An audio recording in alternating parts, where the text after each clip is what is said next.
Hello friend, welcome back to another video. तो आज की वीडियो हम बात करने वाले हैं ट्रेन टिकट कैंसिलेशन चार्जेस के बारे में दोस्तों। तो दोस्तों आज की वीडियो बहुत ही इन्फॉर्मेटिव एंड नॉलेजेबल होने वाली है, तो वीडियो को बिल्कुल स्किप ना करें, वीडियो को बिल्कुल लास्ट तक देखें। तो दोस्तों आज की वीडियो थोड़ी सी लंबी हो सकती है, बट आपको पूरी कंप्लीट जानकारी मैं इस वीडियो के माध्यम से आपको देने वाला हूँ। तो चलिए दोस्तों, बिना विलंब किए आज की वीडियो को शुरू करते हैं।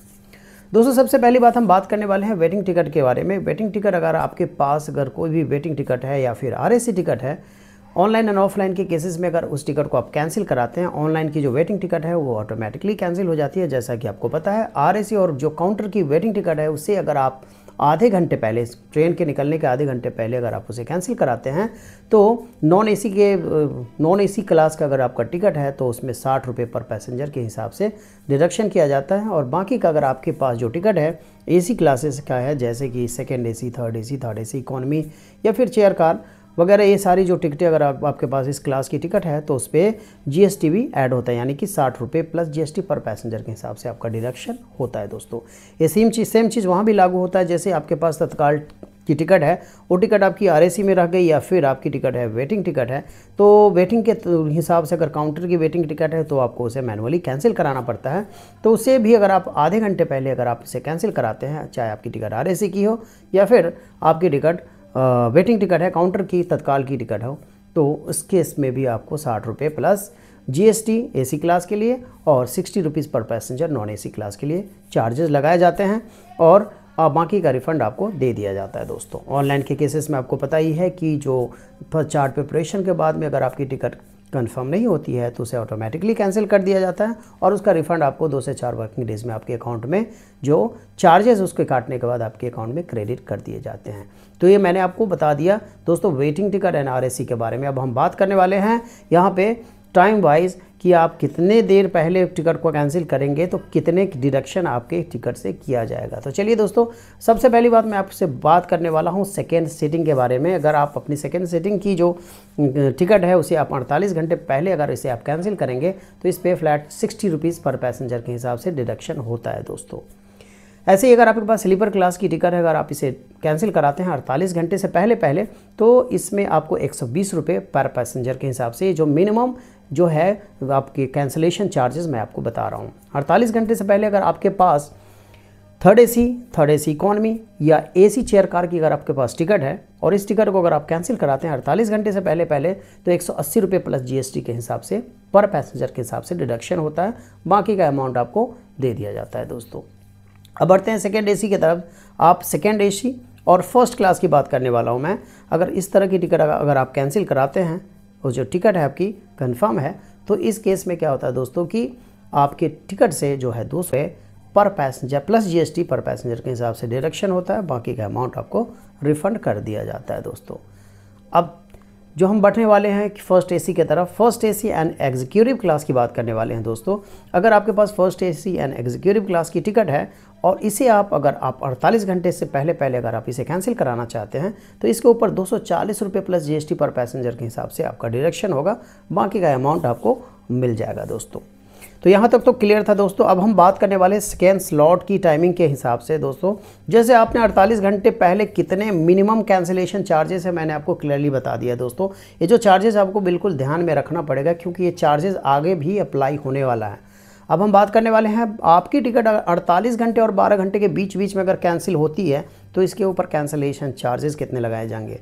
अगर आपकी टिकट 48 घंटे से 12 घंटे के बीच में अगर आपकी टिकट कैंसिल होती है तो कंफर्म टिकट के ऊपर आपकी जो है फ्लैट 25% डिडक्शन होता है दोस्तों। फ्लैट 25% डिडक्शन आपके टिकट से कर दिए जाएंगे।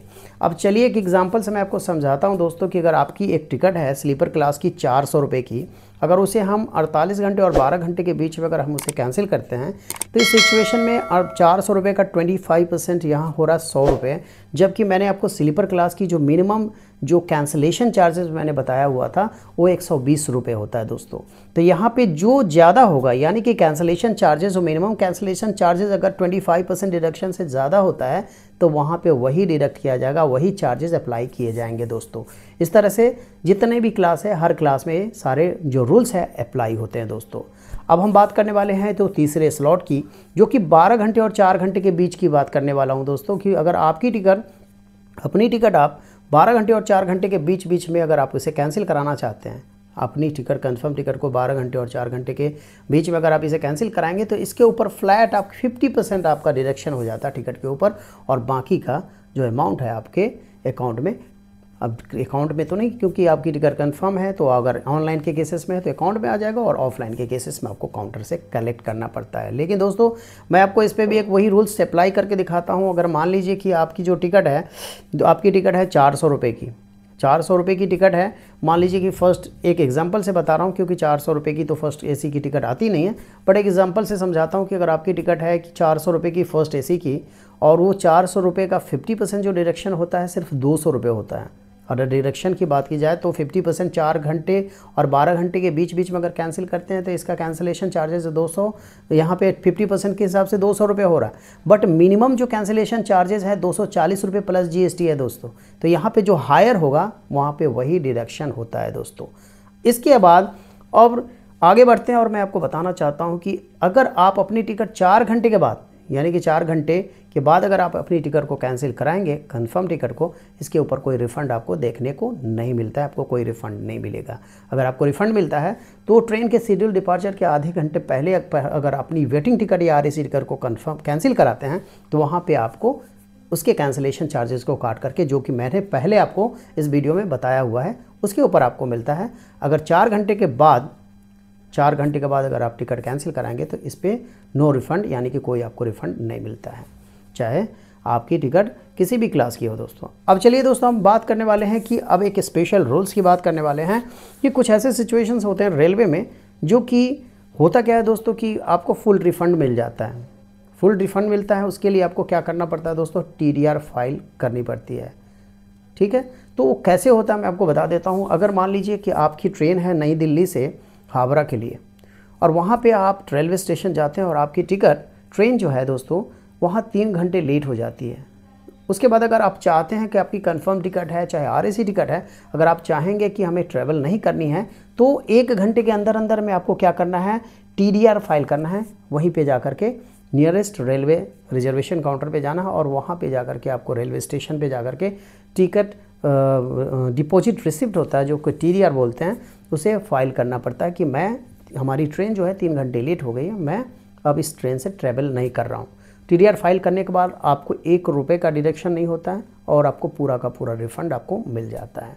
इस केसेस में और भी तरीके मैं बताने वाला हूँ, जैसे कि आपकी ट्रेन डाइवर्ट हो जाती है। मान लीजिए कि आप जिस ट्रेन से जा रहे हैं किसी वजह से आपकी ट्रेन डाइवर्ट हो गई, आप दिल्ली से हावड़ा जाने वाली गाड़ी है, आपने टिकट लिया हुआ है कहाँ का, प्रयागराज का। आपकी जो ट्रेन जा रही है प्रयागराज होते हुए जा रही है कहाँ, हावड़ा।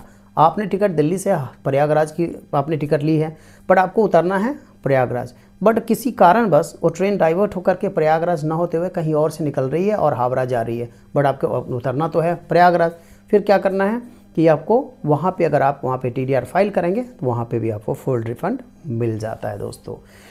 तीसरा एक और कंडीशन बताने वाला हूँ दोस्तों। मान लीजिए कि आपकी कंफर्म टिकट है और उसके बाद कि टिकट तो कंफर्म है और किसी कारणवश आप जिस कोच में, आपकी जो कोच है, कभी ऐसा हो जाता है जैसे कि कोच अटैच ही नहीं है ट्रेन में। मान लीजिए कि आपने स्लीपर की एक टिकट ले रखी है आपने S1 या चलिए S5 की बात करते हैं, एक कोच है जिसमें आपकी बुकिंग है वो है S5 और किसी कारणवश वो S5 जो कोच है, जो बोगी है, उसमें अटैच ही नहीं किया हुआ है, तो उस केस में क्या होगा, आपको तो सीट मिली नहीं, रेलवे के द्वारा आपको कोई सीट नहीं मिली। उस केस में क्या होगा कि आपको वहाँ पे TDR फाइल करेंगे तो फुल रिफ़ंड आपको मिलता है दोस्तों। तो इस तरीके से अगर आप करेंगे तो आपको यहाँ पे स्पेशल केसेस में आपको पूरा का पूरा रिफ़ंड आपको देखने को मिल जाता है दोस्तों। तो दोस्तों कैसी लगी वीडियो कमेंट बॉक्स में ज़रूर बताएं। मिलते हैं एक और इन्फॉर्मेटिव और नॉलेजेबल वीडियो के साथ, तब तक के लिए bye, thank you, thanks for watching.